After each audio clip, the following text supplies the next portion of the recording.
경종을 울려라.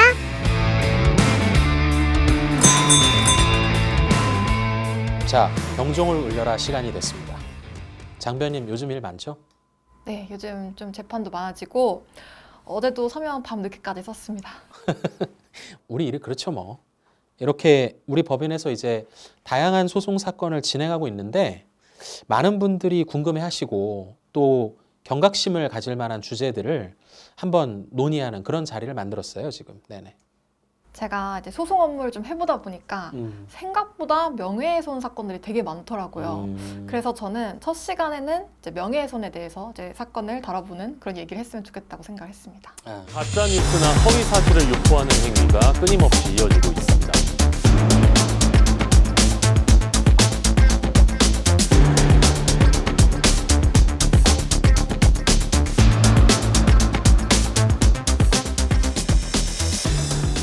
명예훼손, 실무에서 정말 많이 문제가 되죠. 사건도 많고. 근데 또 실제 사건화까지 안 돼도 상담이나 자문 요청도 되게 많이 들어와요. 아마 장변님도 주변에서 문의 많이 받으시지 않아요? 네, 이제 고객사에서 문의가 올 때도 있지만 사실 그냥 주변 지인들한테 이런 질문들이 종종 들어오는 것 같아요. 아무래도 이제 처벌 수위 자체가 그렇게 크게 높지도 않고 워낙 이렇게 종종 이렇게 주변에 일어나는 일들이다 보니까 이제 변호사의 조언을 구해야겠다라고까지 이제 생각을 못 하시는 경우도 많이 있는 것 같아요. 그렇죠. 그래서 이제 실제 사건 해보면은 피해자분들은 이제 고소를 했는데 뭐가 잘 안 된다. 그러니까 그때 찾아오시는 분들이 있고 사건이 좀 진행되다가 피의자분들은 경찰에서 혐의가 인정된다 해서 검찰로 넘기니까 그제야 이제 압불싸해가지고 오시고 막 이런 것 같아요. 근데 사실 이렇게 실무를 해보면은 명예훼손 사건만큼 사실 진짜 법리적으로 싸워야 되는 사건이 또 없거든요. 특히 이제 사이버 명예훼손 같은 경우에는 이제 공연성, 특정성 이런 게 거의 이제 단골 메뉴 같다는 그런 생각을 받았어요. 그러니까 오늘은 좀 더 본질적인 얘기를 해보면 좋을 것 같은데요. 과연 어떤 표현과 말, 글, 이 명예훼손이 될지에 대해서 이제 얘기를 해보고 싶습니다. 그러니까 이제 쉽게 말하면은 이런 거네요. 이 정도 써도 명예훼손인가? 이건 되는데 이건 왜 안 되지? 이런 의문에 대한 얘기 같아요. 사실 이제 이런 의문이 생기는 게 이상하지 않아요. 왜냐하면 이제 법령이나 대법원 판례에서 이제 명예훼손을 써놓은 걸 보면 좀 일반인들이 그렇게 쉽게 그 기준을 판단하기가 어렵게 돼 있어요. 보면은 공연히 사실을 또는 허위 사실을 적시해서 사람의 명예를 훼손한 자를 처벌한다. 이렇게 돼 있거든요. 그러면은 사실을 적시해서 명예를 훼손했다. 이 말이 직관적으로 와닿느냐? 안 그렇단 말이에요. 그러면 처벌의 대상인 사실은 어디까지인 건지, 명예를 훼손했다는 건 대체 뭔지 감이 안 온단 말이죠. 맞아요. 이제 대법원 판례도 이제 특정인의 사회적 가치나 평가를 이제 침해할 가능성이 있을 정도로 구체성을 띄어댄다라고 하는데 그러니까 솔직히 이게 일반인의 입장에서는 그러니까 그게 대체 뭔데? 라고 그렇죠. 생각할 수 있을 것 같아요. 맞아요. 그러니까 막 한마디로 굳이 요약을 해야 되면은 사회적 가치 평가를 훼손한다는 영역이거든요. 그게 제일 중요한 건데 이 사회적 가치 평가 자체도 또 해석이 필요해요. 그러니까 꼬리에 꼬리를 물고 해석을 해야 되는 건데 객관적으로 또 어떤 경우는 객관적으로 이건 사회적 가치 평가 훼손이 확실하지 이런 영역도 있긴 있어요. 뭐 예를 들어 저 사람 전과자입니다. 저 사람 도둑질했습니다. 이건 누가 봐도 명예훼손 같잖아요. 그죠? 근데 이제 사건들 실제로 해보면 그렇지 않은 경우가 훨씬 많잖아요. 그렇죠. 그러니까 저희가 했던 사건들 중에서도 이제 저 유튜버가 사실은 뭐 사고 친 게 많다 뭐 이런 식으로 게시글을 올렸는데 이게 실제로는 이제 사회적 그 가치 평가가 이제 그 저하될 정도에는 이르지 않는다라고 봐서 이제 수사 단계에서 이제 혐의 없음으로 끝난 사례도 있었어요. 그런 말이 생각나네. 이게 사람을 때린 놈이라 그러면은 명예훼손이 되는데 나쁜 놈이라고 하면 명예훼손이 안 된다는 거예요.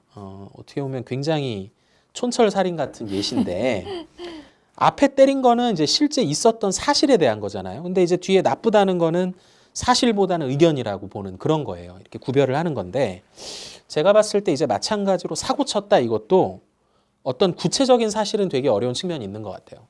그러니까 사고했을 때 그래서 이 사람이 대체 무슨 행동을 했다는 건지 바로 연결이 되지는 않는 것 같거든요. 네네. 누가 뭐 이혼남이다, 이혼녀다, 그쵸. 뭐 이런 걸로도 명예훼손이 되는지 이제 가끔씩 누가 물어보더라고요.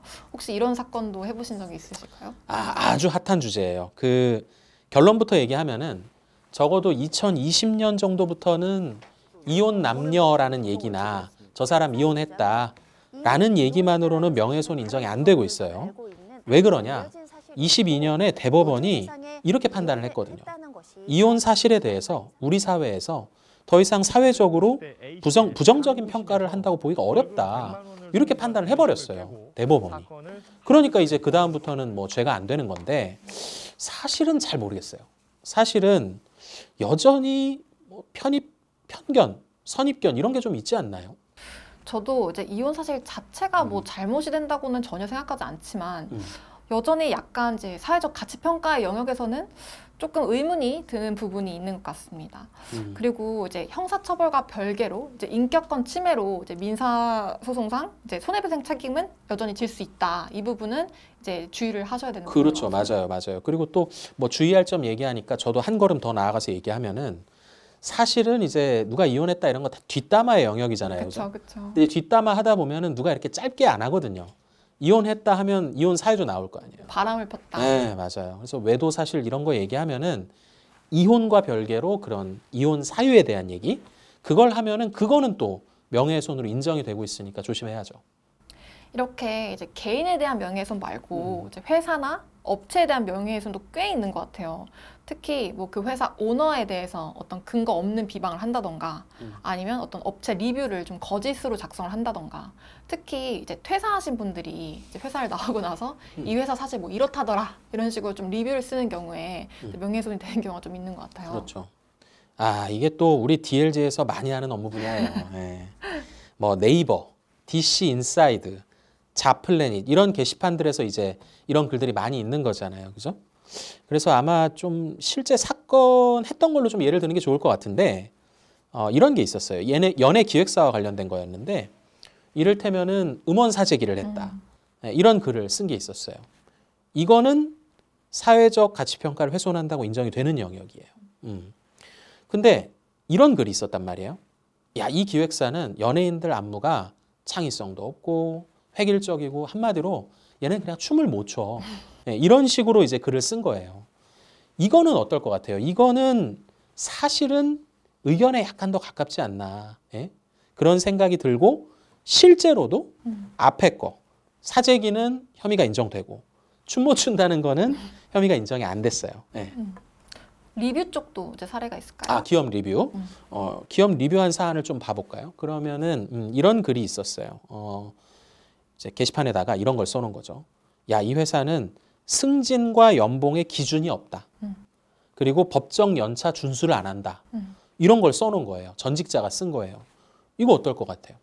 이 정도면 뭐 거의 빼박. 네. 누가 봐도 이 회사는 별로 안 가고 싶을 이 회사 안 거잖아요. 가고 싶죠, 네. 그죠? 블랙이라는 느낌이 딱 들잖아요, 그죠? 그리고 아주 구체적인 사실이 있는 것 같고 이런 글은 어때요? 이것도 이제 똑같이 쓴 건데 이 회사는 대표가 하라는 대로만 하는 회사다. 수직적인 구조다. 업무량이 너무 많아서 추천하고 싶지가 않다. 이렇게 쓴 거예요. 이건 어때요? 뭐 대표가 뭐 하라는 대로만 한다. 뭐 수직적인 구조다. 아니면 뭐 업무량이 너무 많다. 뭐 이런 거는 솔직히 사람마다 좀 상대적인 그런 부분이 있을 것 같아서 이건 좀 애매할 것 같은데 혹시 이런 거는 뭐 검사나 수사관에 따라서 좀 의견이 갈릴 여지가 있을까요? 저는 사실은 이제 뭐 당연히 다른 데서 판단을 받을 수는 없으니까 그렇긴 하지만 애매한 영역이 맞는 것 같고 물론 실제 이 사안에서는 변호사님의 감이 맞아요. 그러니까 명예훼손 표현으로 인정을 못 받았어요.